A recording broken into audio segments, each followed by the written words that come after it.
صوفیاء کرام، اولیاء کرام یہ فرماتے ہیں کہ دکھ انسان کو اللہ کے قریب کرتے ہیں۔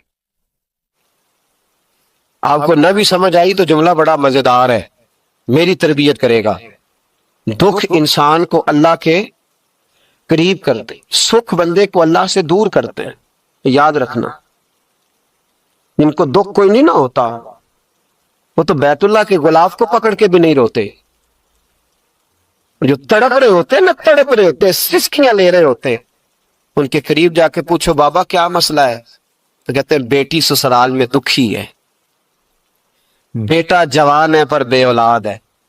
دکھ ہے نا جن لوگوں کو، ان کے پاس درد ہے، ان کی آنکھوں میں آنسو ہے، لیکن جو سکھی ہیں ان کا ماحول، ان کے معاملات سخت ہو جاتے۔ حضرت ایوب علی نبینا علیہ الصلوۃ والسلام اللہ کے پیغمبر ہیں، اللہ نے بیٹے بھی دیے، کھیت بھی دیے، بہت زیادہ جانور بھی دیے، بڑی دولت، بڑا کچھ۔ رب آزماتا بھی ہے، اس کا نظام ہے، جتنا کہ اس کے قریب ہوتا ہے اتنا ہی زیادہ آزماتا ہے۔ فرشتے عرض کرنے لگے مولا جناب ایوب، اللہ کریم نے فرمایا یہ میرا دوست ہے، ایوب میرا نبی ہے، میرا پیغمبر ہے، میرا دوست ہے۔ تو فرشتے عرض کرنے لگے مولا جو اس کو اتنا نواز دے اس نے دوست تو بننا ہی ہوتا ہے۔ ایک روایت میں 7 بیٹے، ایک میں 14 بیٹے، کھیت کھلیان باغ، بڑا کچھ، تو دوست تو بننا ہے۔ تو رب کریم نے فرمایا جاؤ آزما لو، جا کے جاؤ، جا کے۔ کون کہہ رہا ہے؟ یاری تیری سونا تے ازمائشاں تیریاں اگ، اے سونا پرکھیا جاوندا ہی پہلو نال اگاں دے لگ، جاؤ ازما لو۔ فرشتے آ گئے، ایک ہی دن میں سارے باغ اجڑ گئے، جل گئے کھیت۔ ایک دن لگا، بننے میں وقت لگتا ہے، اجڑنے میں وقت نہیں لگتا۔ ایک دن لگا تو جانور ایک بیماری سے سارے مر گئے۔ جناب ایوب گھر سے باہر نکلے، واپس آئے تو ساری اولاد کی لاشیں پڑی۔ بڑا مشکل مسئلہ ہے نا، لیکن زبان پہ ایک ہی لفظ ہے، انا للہ و انا الیہ راجعون۔ حضرت ایوب صبر سے، حوصلے سے، اطمینان سے، اس پر بس نہیں، اللہ کے نبی پیغمبر، یہاں تو جو 5 نمازیں پڑھتا ہے وہ کہتا ہے مجھے بخار کیسے ہو گیا، حالانکہ میں نمازی ہوں۔ میں تو روزانہ سورۃ یاسین پڑھتا ہوں، میرے گھر میں فاقہ کیسے آ گیا؟ میں تو روزانہ صبح قرآن شریف کھولتا ہوں، پھر بھی حضرت جی میرے گھر کے اندر بیماری کا کیا لینا دینا؟ حضرت ایوب بیمار ہو گئے، 1 2 3 4 ہفتے، مہینے، سال نہیں، 16 سال بیت گئے بیمار ہے، 16 سال بیت گئے، 16 سال۔ حضرت ایوب علیل ہے۔ ایک دن زوجہ قریب آئیں تو کہنے لگی آپ اللہ کے نبی ہیں، آپ جو بھی دعا کریں مالک قبول فرما لیتا ہے، دعا کریں آپ کو شفا دے دے۔ جناب ایوب فرمانے لگے ایک بات تو بتا، شفا کتنے دن رہی ہے؟ کہنے لگی 60 سال۔ فرمایا کھیت کھلیان، اولاد، مال دولت کتنا عرصہ رہا؟ کہا 60 سال۔ 60۔ آپ فرمانے لگے بیماری کو کتنے سال ہوئے؟ کہا 16 سال۔ فرمانے لگے ذرا مجھے تکلیفیں اور بیماریوں کو بھی 60 سال ہو لینے دے، پھر دعا بھی مانگ لوں گا۔ برابر تو ہو لے، ابھی تو صرف 16 ہوئے، 60 ہونے، دعا مانگ لوں گا۔ اور فرمانے لگے دعا مانگنی چاہیے پر میرے رب کو پتا ہے ایوب کس حال میں ہے، بس زبان پہ یہ لفظ آئے تو اللہ نے فرشتوں سے فرمایا تم نے جانچ لیا ہے لیبلوکم ایکم احسن عملا؟ پتہ چل گیا؟ کہ مولا چل گیا۔ فرمایا جاؤ اب میرے بندے کو نواز دو۔ بس مالک بے نیاز ہے نا، بنجر زمینیں پھر سے آباد ہو گئی، پھر سے جانور آ گئے، پھر سے وہی لہر بہر ہو گئی، بیٹے بھی اللہ نے دے دیے، مال دولت جائیداد ہر چیز، گھر میں بیٹھے، شفا بھی ہو گئی۔ حضرت ایوب کی زوجہ قریب بیٹھی ہے، سکھوں کے دن آ گئے، پوچھنے لگی ایوب ایک مسئلہ پوچھنا ہے۔ ایک بات ذہن میں آئی، اجازت دے تو دریافت کروں؟ فرمانے لگے پوچھو۔ تو زوجہ عرض کرنے لگی حضور بتلائیے، دکھ اچھے کے سکھ، دکھ اچھے کے سکھ؟ تو جناب ایوب فرمانے لگے دن سارے اللہ کے ہیں، دن سارے اللہ، دکھی رکھے تب بھی مہربانی، سکھی رکھے تب بھی فضل اسی کے ہیں۔ پر اگر میرے دل کا حال پوچھے نا تو دکھ بڑے اچھے تھے، بڑے اچھے تھے وہ دکھ۔ کہا حضور دکھ اچھے تھے؟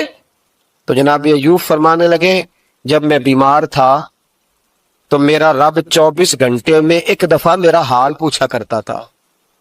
رب پوچھتا تھا ایوب تیرا کیا حال ہے؟ رب پوچھتا تھا، خدا خود میر مد الاسبوت، اللہ پوچھتا تھا. فرماتے ہیں 12 گھنٹے اس مزے میں گزر جاتے تھے کہ میرے رب نے میرا حال پوچھا ہے. 12 گھنٹے اس کیف میں بیت جاتے کہ اللہ نے حال پوچھا ہے. اور فرمایا اگلے 12 گھنٹے میں انتظار کرتا رہتا تھا کہ رب دوبارہ کب حال پوچھے گا. فرمایا 24 گھنٹے میں ایک دفعہ پوچھتا تھا. 2 عمر دراز مانگ کے لائے تھے 4 دن، 2 آرزو میں کٹ گئے، 2 انتظار میں. تو فرماتے ہیں بس یہ اس طرح حال گزر جاتا تھا. فرمانے لگے شفا تو ہو گئی، صحت تو ہو گئی، کھیت کھلیان تو ہو گئے، پر اب میرا رب میرا حال تو نہیں نہ پوچھتا. صبر کرنا سیکھیں، حوصلہ پیدا کریں. یہ چھوٹی چھوٹی باتوں پہ، چھوٹے چھوٹے معاملات پہ رونے لگنا اور چھوٹی چھوٹی چیزوں کو آڑ بنا کر ناشکری کرنا صبر پیدا کرے. یہ بہت اعلیٰ عادت. اگر آپ میں حوصلہ ہوگا نا تو گھر کے اندر بہت سارے معاملات، گھر کے اندر، دفتر کے اندر، فیکٹری کے اندر، معاشرے کے اندر صحیح رہیں. لیکن اگر آپ صبر کے عادی نہیں، صبر نہیں کرنا آتا، تو پھر تو بڑی جلدی آپ کے معاملات بگڑنے لگے. چوتھی عادت ہے نیکیاں کر کے ان کو بھولنا سیکھیں. نیکی کر کے بھول جایا کریں. کسی کو روٹی کھلا کے اسے یاد نہ رکھیں، کسی کو رستہ دکھا کے پھر اسے یاد نہ رکھیں، کسی کو ایک دفعہ 10,000 قرض دے کے اس کی مشکل میں پھر دوبارہ اس کا ذکر نہ کریں. یہ خوبصورت لوگوں کی علامت نہیں، یہ کمزور لوگوں کی علامت. جو کمزور لوگ ہوتے ہیں نا، چھوٹے لوگ، وہ اس کا ذکر کرتے ہیں. وہ کچھ جگہوں پہ اپنی نیکیوں کا اظہار کرتے ہیں. نیکی ہوتی وہ ہے جو بندے اور رب کے درمیان راز ہوتی ہے، جو اللہ اور بندے کے درمیان. اب نہ اس عادت کی بڑی ضرورت ہے، بڑی ضرورت ہے. ہر آدمی کہہ رہا ہے میں نے فلاں کے لیے بڑی قربانی دی. کون سی قربانی دی؟ سولی پہ لٹکا ہے تو؟ کیا کیا ہے؟ میں نے فلاں لیڈر کے لیے بڑی قربانی دی. مثلا کیا کر دیا؟ کیا انقلاب ہے؟ اور جب آپ نے کہہ دیا تو پھر وہ قربانی ویسے بھی ختم ہو چکی ہے، اب تو ملیا میٹ ہو گیا. اظہار جو کر دیا. نیکی کریں پھر اس نیکی کو چھپائیں، اس کا اظہار. ہمارے ہاں پوسٹر بڑے لگتے ہیں، اجتماعی شادیاں. یہ جناب یہ لوگ نا، یہ رمضان شریف چڑھتے ہی ہمارے پاس پرچیاں لے کے آتے ہیں، جمعے میں اعلان کر دیں 4:30 بجے تک غریب سارے فلاں جگہ پہنچ جائیں، وہاں آٹا بانٹا جائے گا. تو میں کہتا ہوں غریبوں کی لسٹ ہم سے لے لو، خود جا کے گھروں میں دے آؤ. یہ سنت نہیں نبی پاک علیہ السلام، یہ صحابہ کا طریقہ نہیں گھر جا کے دینا. یہ حضور علیہ السلام نے سکھایا نہیں رات کے وقت کسی کی خدمت کرنا.